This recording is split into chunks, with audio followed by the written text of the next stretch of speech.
Happy Halloween, everybody. And welcome to the Primetime Flicks Halloween Special.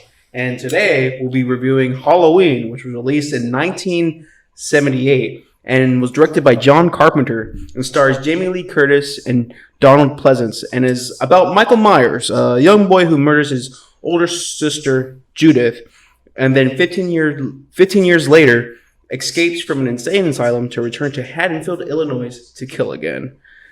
This is one of the most profitable films of all time. Dude, this is one of my favorite. With a budget of $300K, this movie grossed $47 million in the U.S. alone. In the U.S. alone. That's crazy. Dude, it's fucking nuts, dude. Steven, what's your history with this film? What is your background? My history with this film, and you know what, dude? You better watch those damn claws. You're gonna fucking poke my eyes out. I swear to God. Yeah, you're right. Things are sharp. Yeah. My history with this movie, I kid you not, was as a kid, I was always told that this movie is one of the greatest, scariest movies ever, dude. Mm-hmm. I didn't watch it till I was like 12. Oh, really? Yeah. You didn't watch it till I didn't watch it till like I was a little older, freaking teenager, dude. Like, yes, I didn't watch it. And I was like, why is everyone telling me this shit's scary, dude? Because this movie's freaking awesome. They needed to make sure that you hit puberty before you watch this film. That's why. Dude, this movie's so good. It was originally supposed to be called Babysitter Murders? I think so, yeah.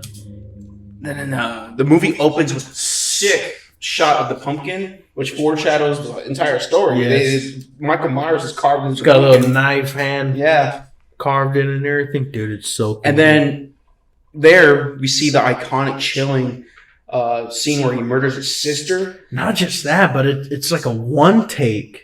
Oh, it is? Yeah, it is, dude. Halloween movies never disappoint when it comes to one takes.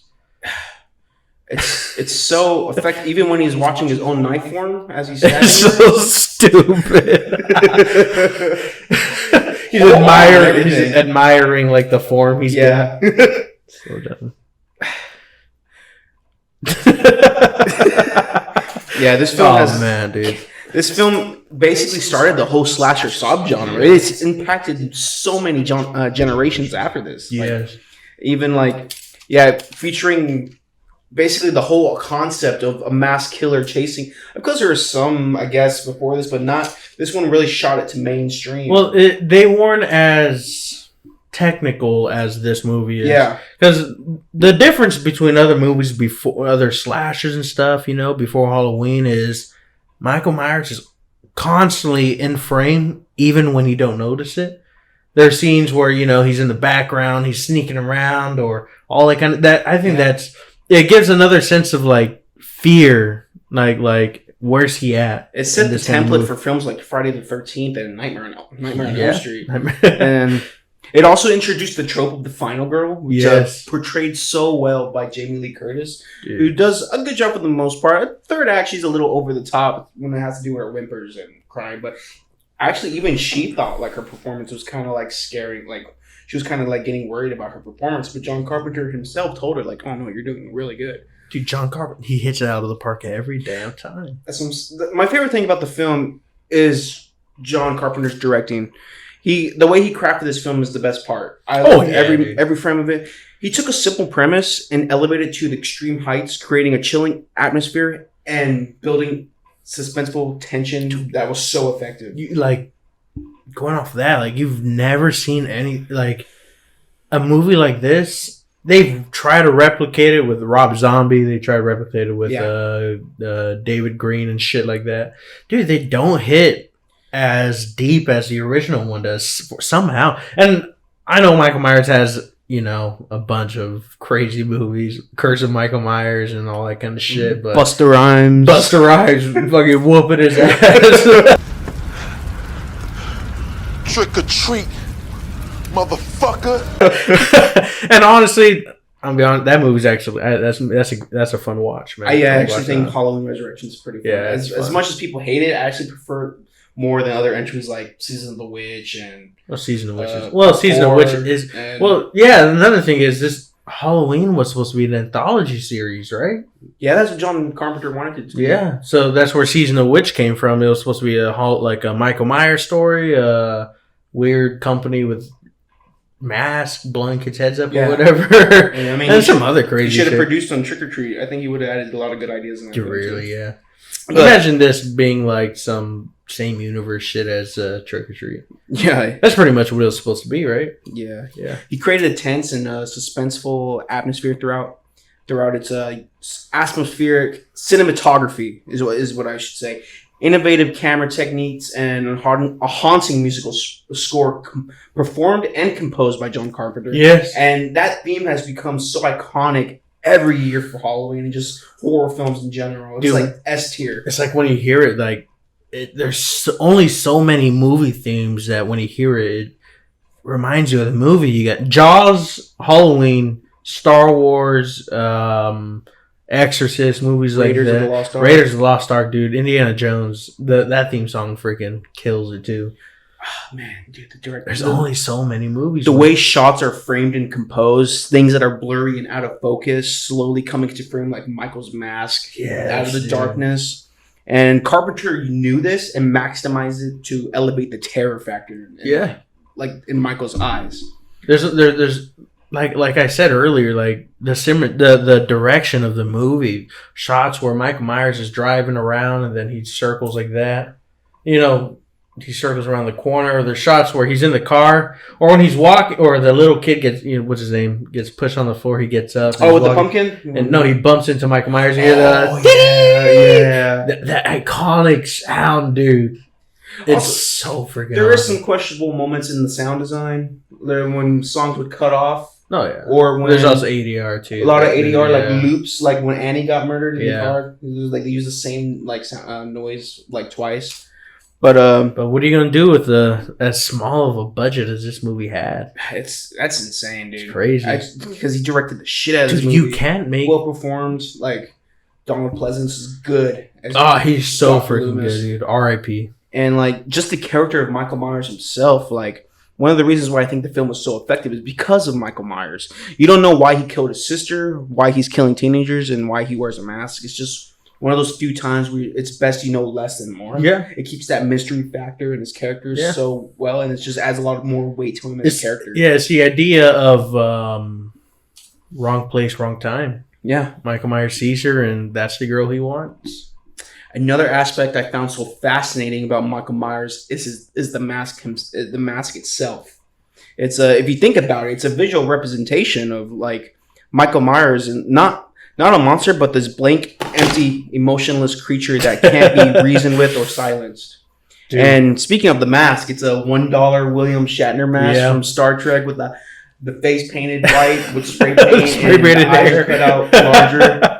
And it's such an iconic mask, dude. It's such an iconic face too, Yeah. And William Shatner himself is such an iconic like character actor from Star Trek and all that shit. Mm-hmm. So you see like the resemblance of this person, but it's like, have I seen you before? Do I know you?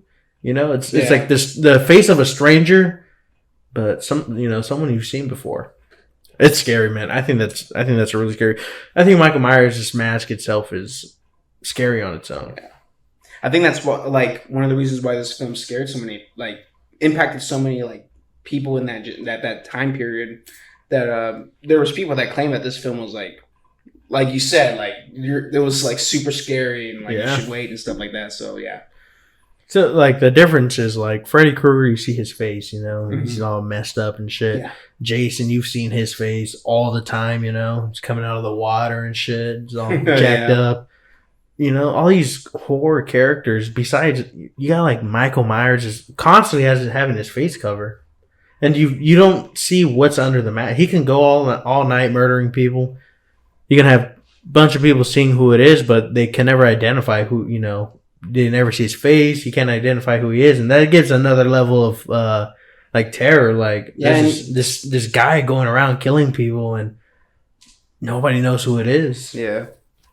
Speaking of that, one of the best scenes in the film is when Dr. Loomis has that monologue with that sheriff about how he saw the evil through Michael Myers' eyes. Spent 8 years trying to reach him, and then another 7 trying to keep him locked up because I realized that what was living behind that boy's eyes was purely and simply evil. And I thought that Dr. Loomis was like one of those characters. He provided a lot of exposition. And, Yeah. A little too much at sometimes, honestly. Yeah, but I really think he's the protagonist of this film. Think so? And Laurie Strode's kind of like our lens through terror. Yeah. And so when Dr. Loomis is like giving that monologue about Michael Myers, it gives a lot of weight to his character without knowing too much. He gives enough on Michael Myers to know his motives and all that kind of stuff, but other than that, as a person, if you can call him a person, because I know Loomis calls him, the devil and shit. The boogeyman? The boogeyman. The boogeyman himself. Did you know who was originally supposed to play Dr. Loomis? Who? Christopher Lee. No way. Count Dooku himself? Christopher Lee was originally supposed to play him, but turned the role down. He later said turning down the role of Dr. Loomis was his greatest regret. That's sad, man. It's crazy. Well, Count Dooku. He picked up Count Dooku, and I honestly hope that. Yeah, and while I certainly do love Donald Pleasance's portrayal as his character, I really would have liked. It would have been interesting. It would have been interesting to see. It would have been a good Christopher Lee's take on that character. It would have been a good watch, honestly. Yeah. And I love how like the film, and through the perspective of Loomis, the film's core narrative is evil and how it can manifest itself in the mind of someone such as the character of Michael Myers. Yeah. Let's put the nostalgia for this movie to the side. That aspect of Michael Myers alone, and while also being well performed in a really good directed movie, is why I think the film impacted so many generations to this day. I also believe that Michael Myers has this like murderous impulse that seems to be linked to sexual arousal, making it like when he stalks his sister and like Annie and Lynn. Sex is an offense. Like it's a link to death. Yeah. Just like you see it in the. Let's take Scream, for example. The rules of being in a slasher film. Number 1, you can never have sex. Big no-no! Big no! I'm a dead man. Don't have sex. Yeah. And then, It keeps you like Kevin Bacon and Friday the 13th. Friday the 13th. That's also another thing that this film started, is that trope about the ones that have sex are the ones that get killed off first. Yeah. This film kind of set the grounds for that kind of formula that's later passed on through other horror films after this. Yeah. So, yeah. And it's trope and a cliche, to be honest. It's been used a lot. A little too much. Yeah. Gore's gross, but it isn't very scary. But the way this film uses very little, like, it's just so effective without it. Like, the kills, like, are scary, but there's like no gore, and I thought that was pretty cool. Like there's a scene where Loomis is on a payphone, he's talking, then he looks and he sees the tire tracks and he goes and there's a truck and he finds a dead guy, but it's not like he's been like gutted and all this crazy shit's gonna happen to him. It's just a guy, he's dead there, and you can only guess who did it. We obviously as the audience know who did it, but in Dr. Loomis's eyes, it's a question is Mike Myers on the loose? Like, is he doing all this crazy shit as we speak? And I don't know, man. It's crazy. It's such a good movie. Yeah, but going back to those kills, I felt like a bunch of them were built off of suspense. A good example of that would be like when the boyfriend's murdered. You know that? That iconic kill when he's like into the wall, the long knife. And I know that has always been questioned. How did Michael Myers lift him up, and only like an inch of the knife would have been stuck in the wall? I think my favorite part about that that death was the build up to it. He's in the kitchen, and then like he notices the door's opening, and then he goes to check it out. And as he does that, the camera moves with him. But first we see the whole kitchen, but once he gets closer to the door, the camera follows him and creates a smaller environment, a claustrophobic. Yeah, closing him into his doom. Yeah. And dude, the camera work is so good. Yeah. The camera work itself helps move the story along, man. With from the one shots to the shot that you're just talking about, it's the camera's telling the story, and it's helping you move along with what Michael Myers is doing at some points. Like it's leading you into the next thing, camera movement just a little here.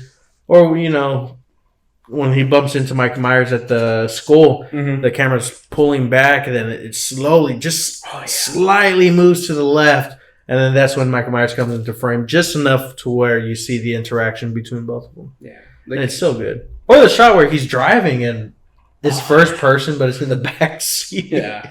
But when he's looking with the mask. But you know what? Still though, even though it's weird that the camera's in the back and it's from Michael Myers' perspective, it's so chilling to be in the in his shoes. You're seeing what he's seeing, and it's nuts, man.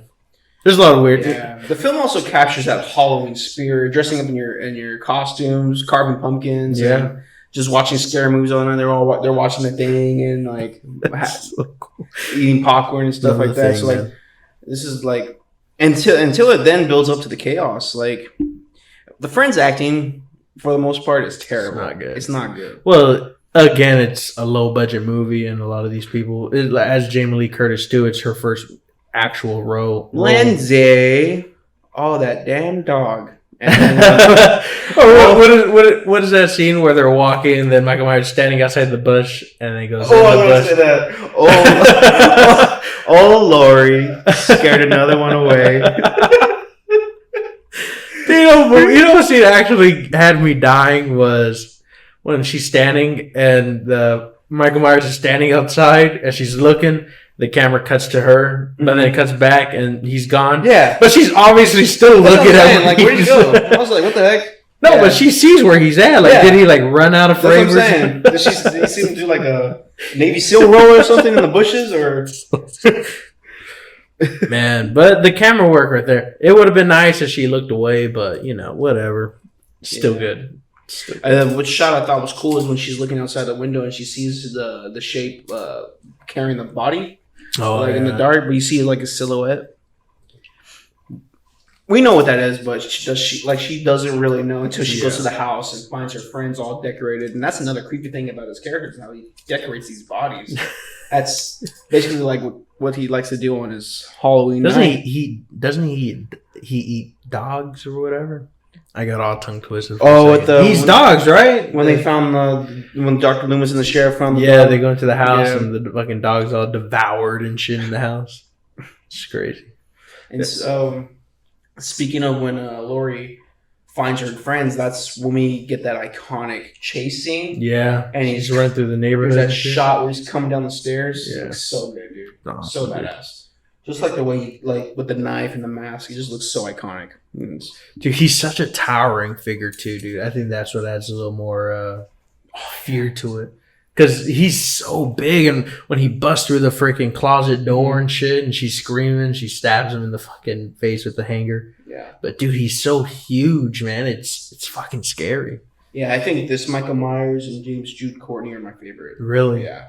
Rob Zombie's one was a little too big, I thought. I thought he was still scary. Don't get me wrong, but like, yeah, I like the Michael Myers one was like thin and like he's like very like smart. He's lengthy. Yeah, he's got like I think the larger, more intimidating Michael Myers from the Rob Zombie is, he's more of a brute. He's a lot stronger and that fight with him in the restroom stall.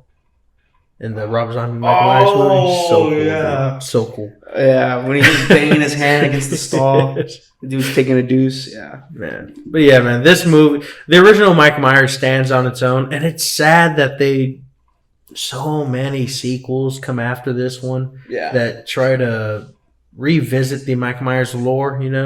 They try to start from the very beginning. They with the second movie, and then they had. They make it to where Laurie Strode's his sister. Was it? Then that was in the second one. Then they scrapped that. They idea. scrapped the whole idea in the newer. The David Gordon Green trilogy. Yeah. But how'd you like this trilogy? You liked it? First one was okay. I actually thought 2018 was really good.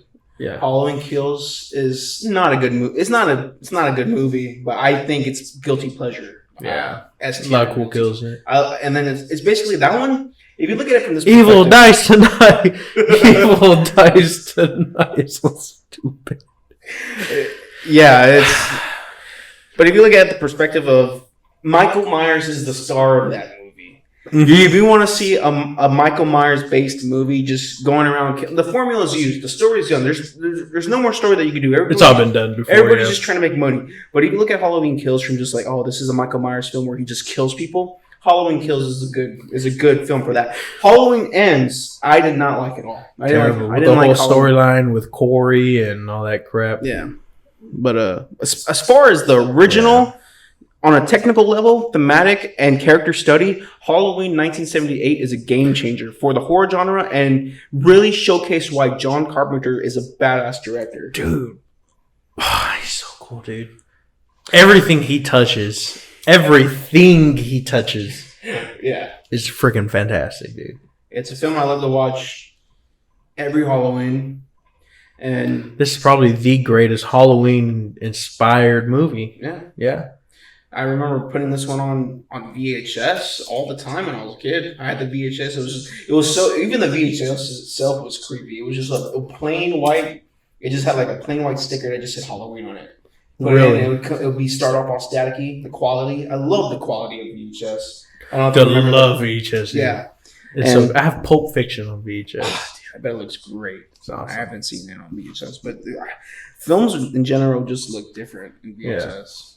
Yeah. It's more nostalgic and it's more, what is it? Yeah. It's more original. Retro. Yeah. Has like a really nice feeling to it. I like it. I think I said everything I needed. Yeah, honestly, film. we just praised Halloween. I love Halloween.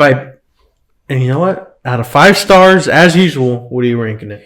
I'm giving it a solid 4-star rating. Maybe 4.5. Dude, I'm going 4 flat. 4? Yeah. 4 and 4.5. I always bounce back, but this is I love Halloween 1978. Yeah. Halloween 1978 is the perfect movie to watch on Halloween. Yep.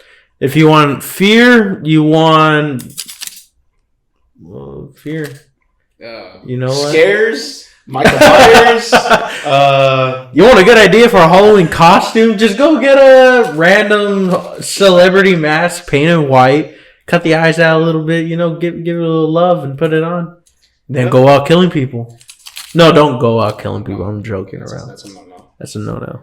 I'll go out killing people. But that's Halloween 1978. Make sure to like and subscribe and comment down below what movies y'all would want us to review next. We're looking forward to November and December. November's going to be super cool. We're done with our Halloween marathon. It was a great month for horror films. It really was. And I'm so glad we did Monster House, dude. Yeah. And, right.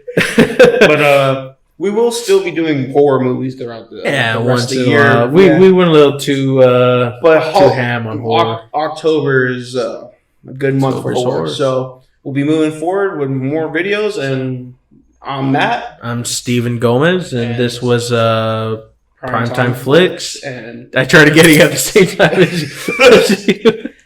Later. Later. See you later.